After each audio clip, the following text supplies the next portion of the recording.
চাচা আপনার নামটা বলেন। আমার নাম মহিবুল ইসলাম, বাড়ি বড়াইছড়া বাক্সগুড়ি। জি।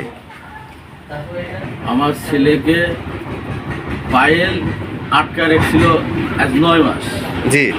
9 মাস আটকা রাখার পরে আমার ছেলেকে আমি ওনার হাত পা ধরেছি যে দেখেন ভাই, আমার একটাই ছেলে, আমার এই ছেলেটাকে আপনি আর জায়গা দেন না, আপনি করেন। সেটা না করার দিতে 30,000 টাকা চাই আমার কাছে।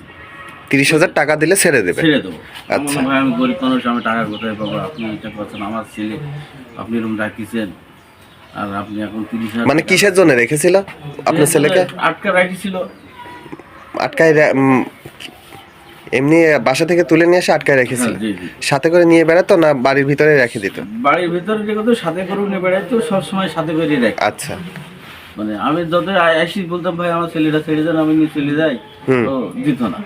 আচ্ছা, মানে ওদের ওই যে দলবর্তী বানানোর জন্য আর কি। বলছে আমি এই দেশেরই, আমার আমার আটা আছে, হানেপ আছে, আমি সবকিছু লোক আমার কুষ্টে যত বড় বড় নেতা আছে সব আমার কন্ট্রোলে আছে। কন্ট্রোলে আছে, তুই কি আমার কিছু করতে না, এরকম কথা আমাকে বলিস। আচ্ছা।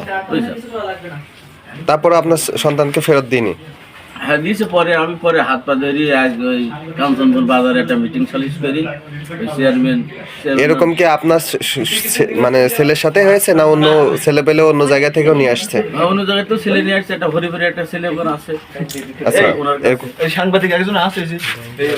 আর ওই যে দহকুলার কে ছিল? দহকুলার হইল পায়েলের সাথে দহকুলার ওর নাম হইল জুই, ওর সাথে থাকতো। ও আচ্ছা, এখন ওই জুয়েলি মূলত ওই পায়েলের কাছে নিয়ে এসে দেয় নাকি? আচ্ছা।